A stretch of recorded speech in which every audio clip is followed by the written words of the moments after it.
राधे राधे, जय श्री कृष्णा।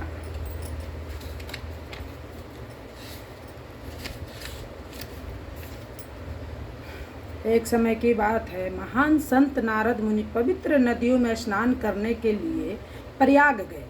वहाँ गंगा, जमुना, यस तथा सरस्वती नदियाँ का संगम होता है। नारद मुनि भगवान श्री कृष्ण के शुद्ध भक्त थे। भगवान श्री कृष्ण के कृपा से वे ब्राह्मण के किसी भी लोक की यात्रा कर सकते थे। यदि हम लोग किसी लोक में जाना चाहें तो हमें अंतर्याम की जरूरत पड़ता है, आवश्यकता पड़ती है, किंतु नारद मुनि किसी भी लोक बिना अंतर्याम के जा सकते हैं, ऐसा कर सकते हैं, क्योंकि उनका शरीर आध्यात्मिक है। वे आध्यात्मिक वैकुंठ लोकों में भी जा सकते हैं। आध्यात्मिक लोक जिसमें हम लोग रहते हैं वह भौतिक ब्राह्मण से भरे स्थित है। वे भगवान श्री कृष्ण के यश का प्रचार करते रहते हैं,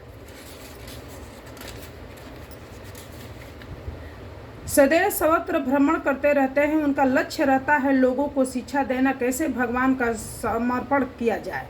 जब वे जंगल से गुजर रहे थे तब उन्होंने रास्ते में बाण से घायल एक हिरण को पड़े देखा। उसके पैर टूटे थे तथा वह भयानक दर्द से छटपटा रहा था। आगे उसने देखा कि एक जंगली सूअर, एक पैर टूटे, वो भी छटपटा रहा था। उससे आगे बढ़े उन्होंने और देखा कि एक खरगोश का घायल होकर वो भी छटपटा रहा था।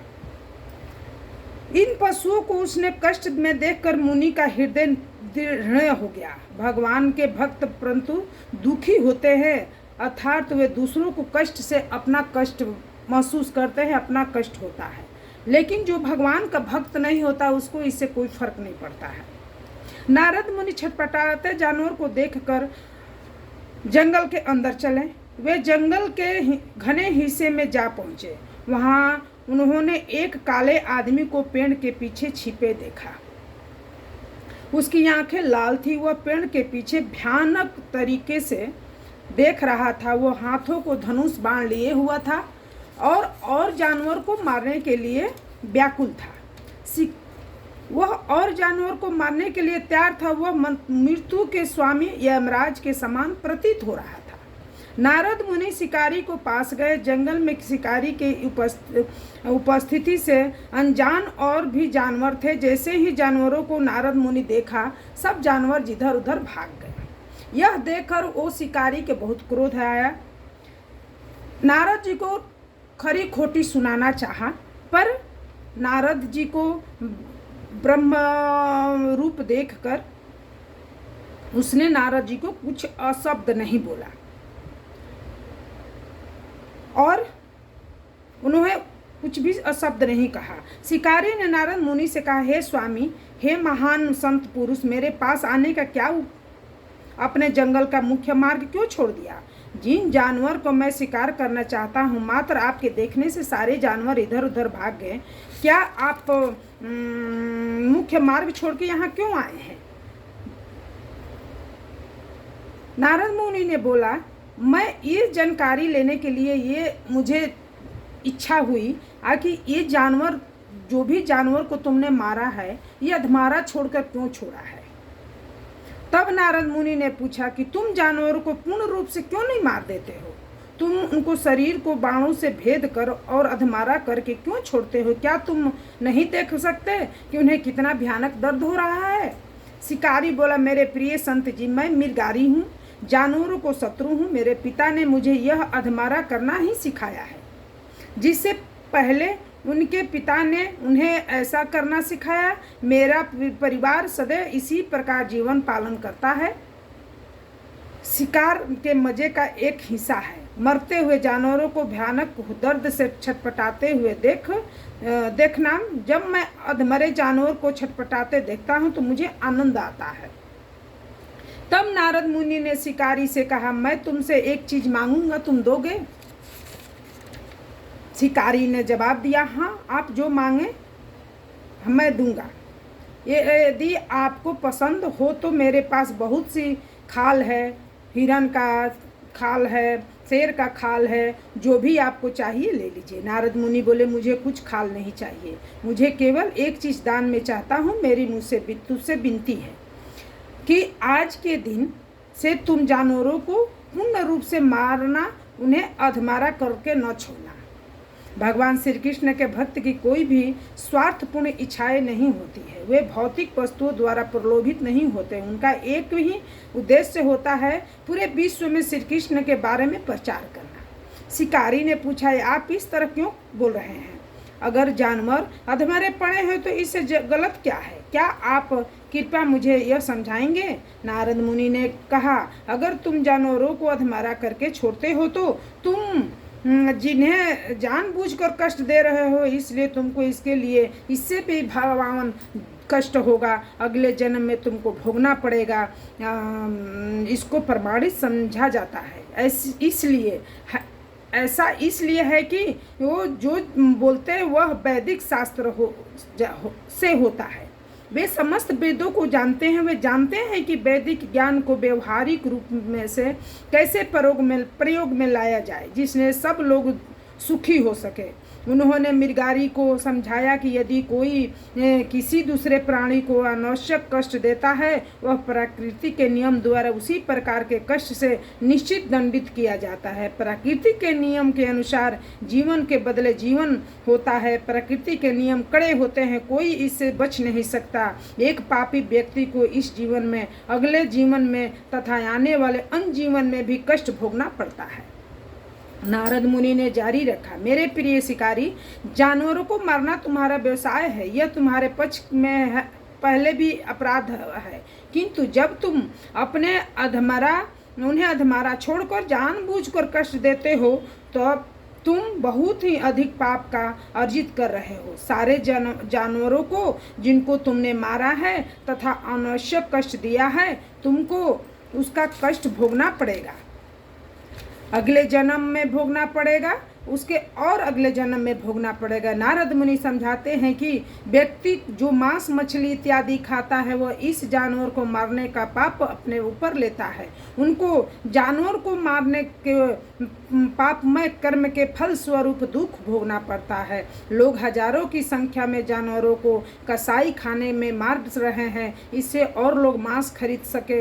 इन लोगों को अपने अगले जीवन में और जीवन के बाद के जीवन में इसी मरने के लिए तैयार रहना चाहिए। नारद मुनि भगवान को शुद्ध भक्त है, भगवान के शुद्ध भक्त हैं। उनका एकमात्र उद्देश्य शिकारी को इस घोर पापमय जीवन से बचाने का था। उनका सुख दे दियापन था।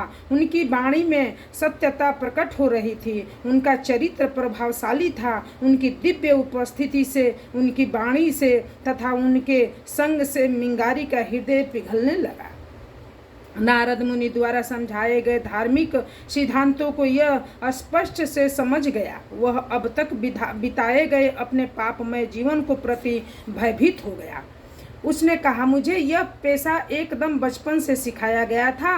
अब मैं विस्त्री हूँ कि पापमय कर्म की इन बड़ी गठरियों से कैसे छुटकारा पाऊँ। प्रिय मुनिवर, कृपया बताइए कि मैं अपने पापमय जीवन के फलों को कैसे छुटकारा पाऊँ, जब मैं पूर्ण रूप से आपको समर्पित हूँ और आपके चरण कमल की चरण में हूँ।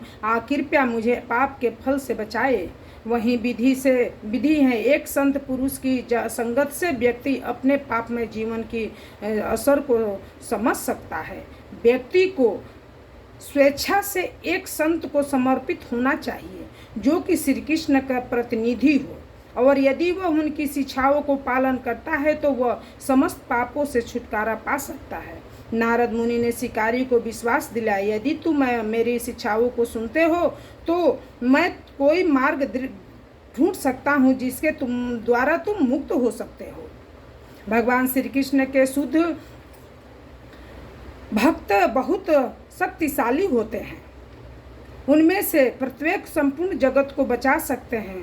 तो नारद मुनि के बारे में क्या कहना, वह तो बहुत ही शुद्ध भक्त में आध्यात्मिक गुरु है। यदि कोई उनकी शिक्षाओं को पालन करता है तो वह कितनी भी मात्रा में पाप से मुक्त हो सकता है।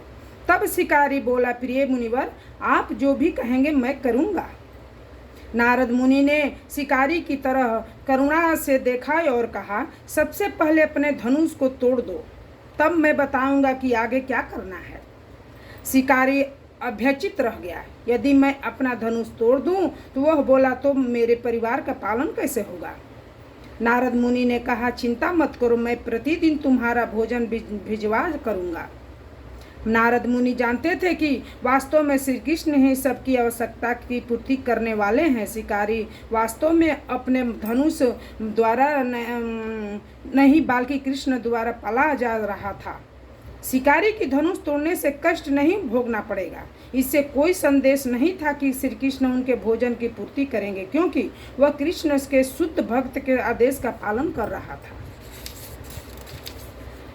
इस प्रकार शिकारी ने नारद मुनि को वचनों में विश्वास के साथ अपने गुरु के प्रथम आदेश का पालन करते हुए धनुष को तोड़ दिया। वह अगले आदेश की प्रतीक्षा में नारद मुनि के चरण कमलों में दंडवत गिर पड़ा। नारद मुनि ने झुककर उसे उठाया और कहा, अब घर जाओ और जो कुछ भी तुम्हारे पास है वह ब्राह्मण पुरोहितों को दान में कर दो। उसके बाद मात्र पहने हुए वस्त्रों को लेकर घर छोड़ दो। नदी के किनारे जाओ और एक कुटिया बनाओ। घर के सामने एक उच्च स्थल पर तुलसी का एक पौधा लगाओ। प्रतिदिन इस पवित्र तुलसी के पौधे की परिक्रमा करो, जल आदि वस्तुओं से उनकी सेवा करो तथा निरंतर हरे कृष्ण कृष्ण कृष्ण हरे हरे, हरे राम राम हरे हरे कृष्ण कृष्ण कृष्ण हरे हरे, हरे राम राम राम हरे हरे, हरे कृष्ण कृष्ण कृष्ण हरे हरे, हरे राम राम राम हरे हरे, हरे कृष्ण कृष्ण हरे हरे, हरे राम राम राम हरे। और इसका भजन करो, कीर्तन करो और आगे का कहानी अगले एपिसोड में इसी दिन मंगलवार को दिन फिर सुनाएंगे। जय श्री कृष्ण, जय श्री कृष्ण।